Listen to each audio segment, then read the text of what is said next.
Кредиттен қалай тез құтылуға болады? Пайдалы кеңес айтып өтемін. Мәселені сотқа жеткізбеу үшін әрқашан қарыздарды, айыппұлдарды, баждарды, алименттер мен коммуналдық төлемдерді уақытында төлеген дұрыс. Нені мүлдем істеуге болмайды? Бірінші кезекте не істеу керек? Банктың жауап беру ретіндегі әрекеттері қандай болады? Кредитті төлемеу несімен қауіпті? Кредит алудан бұрын.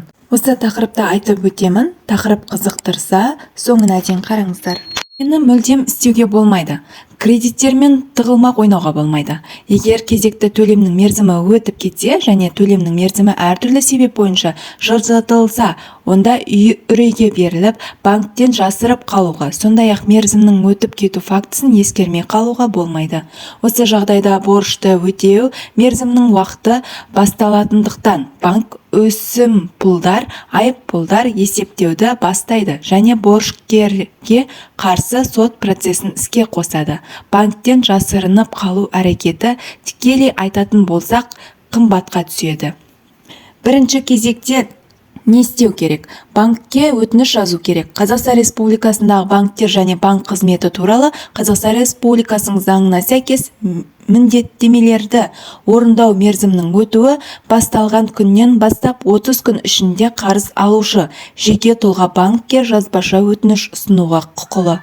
Ол өтініште шарттың талаптарын өзгерту туралы ұсыныс енгізеді. Сондай-ақ оның өтінішін негіздейтін мерзім өтуінің туындау себептері, кірістер және басқа да расталған мән-жайлар туралы мәліметтер қамтылған ақпарат ұсынады. Ұсыныстар: сыйақы мөлшерлемесін азайтуға, қарыз валютасын өзгертуге, негізгі борыш сыйақы бойынша төлем мерзімін кейінге қалдыруға, берешекті өтеу әдісін немесе берешекті өтеу кезектілігін өзгертуге, шарттың қолданылу мерзімін өзгертуге, мерзімі өткен негізгі борышты сыйақыны кешіруге, тұрақсыздық айыбының күшін жоюға байланысты болуы мүмкін. Банктың жауап беру ретіндегі әрекеттері қандай болады? Банк өтінішті алған күннен кейін 15 күн ішінде ұсынысты қарайды және қарыз алушыға ұсыныстарымен келісетіні, талаптарды өзгеру бойынша өзінің ұсыныстары, талаптарды өзгертуден бас тарту және осындай бас тартудың себептері туралы жазбаша нысанда хабарлайды. Банкке өтініш жасау не береді? Мұндай жағдайдан оң нәтиже шығаруға тек қарыз алушы ғана емес, сонымен қатар банкте делі болатыны құпия емес. Сондықтан реттеу шаралары неғұрлым ерте қабылданса, соғұрлым екі тарапқа да қолайлы нұсқаны тезірек табуға болады. Банкке уақытылы жүгіну қарыз алушының оң кредиттік тарихын сақтауға мүмкіндік беріп қана қоймайды. Сонымен қатар әрі қарай банктың іс-әрекеттеріне сотта дау айтылған жағдайда да борышкердің бұл іс-әрекеттері оның пайдасына есептелуі мүмкін. Банк әрбір осындай жағдайды жеке қарастырады. Қарыз алушыдан оның қаржылық жағдайы мен төлем қабілеттілігін сипаттайтын қосымша құжаттарды дайындауды сұрату мүмкін. Бұл еңбек шарты, жұмыссыз мәртебесін растайтын құжаттар және басқа құжаттар. Осылайша нақты жағдай бойынша шешім қабылдау оңайырақ болады. Банк қарыз алушыны кредитті қайта құрылымдаудың ықтимал нұсқаулары туралы хабардар етеді және барлық сәттер келісілгеннен кейін кредиттік шартқа қол қойған кезден бастап күшіне енетін түзетулерді дайындайды. Егер қарыз алушы банкпен байланыс жасамаса, онда шарт бойынша міндеттемелерді орындау мерзімін өткізіп алған кезде банк борышкерге кредитті өтеу үшін төлем жасау қажеттілігі туралы хабарлайды. Хабарламада мерзімі өткен берешектің мөлшері және қарыз шарты бойынша міндеттемелерді орындамау салдары туралы ескерту көрсетіледі. Егер банк ескерту жасағаннан кейін борышкер қарыз бойынша ай сайынғы төлемдерді елемейтін болса, онда банк коллекторлық агенттікті тартуға құқылы.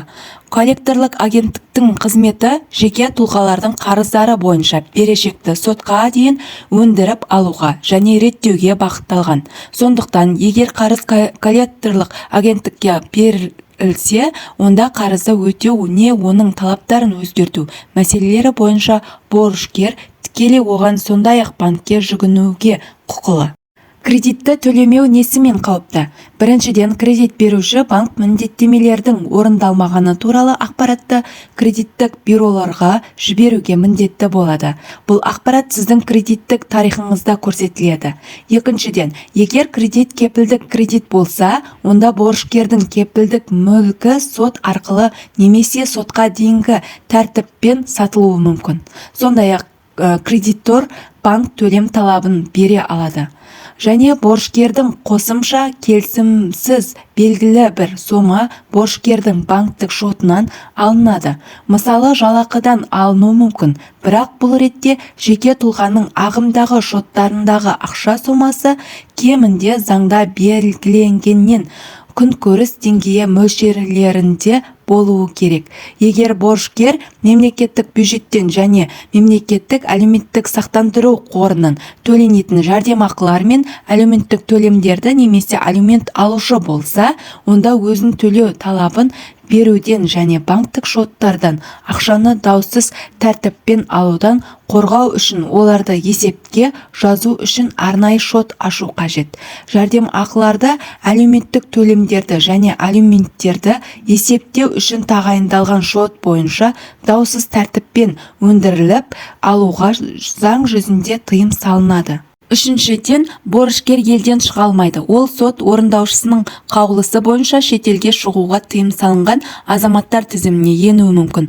Борышкердің Қазақстаннан шығуына уақытша шектеу туралы бұл қаулы соттың санкция қолдануына жатады. Сот санкциясы қолданылғаннан кейін борышкер қаулының көшірмесін алады. Сондай-ақ оны шекара қызметі алады. Ол борышкерді мәліметтер базасы қарыздың төленгенін растайтынға дейін шетелге жіберілмейді. Сондықтан мәселені сотқа жеткізбеу үшін әрқашан қарыздарды, айыппұлдарды, баждарды, алименттер мен коммуналдық төлемдерді уақытында төлеген дұрыс. Кредит бойынша міндеттемелердің орындалмауы тең қарыз алушыға, кепілгерге және грантқа елеулі әсер етуі мүмкін. Өйткені олар қарыз алушы сияқты банк алдында жауап береді. Кредит алудан бұрын өз мүмкіндіктеріңізді жауапкершілікпен бағалаңыз. Кредит алудан бұрын әрқашан өз мүмкіндіктеріңізді ескеріңіз. Кредиттік тарихыңызды міндетті түрде тексеріңіз. Банктың өтелмеген кредит үшін сотқа жүгінуге құқығы бар екенін ұмытпаңыз. Содан кейін сот шешіммен түрлі санкциялар санаулы мүмкін. Оның ішінде шетелге шығуға тыйым салынады. Ақпаратым пайдалы болса, арнаға жазылып, лайк басып, достарыңызбен бөлісіңіздер. Назарларыңызға рахмет.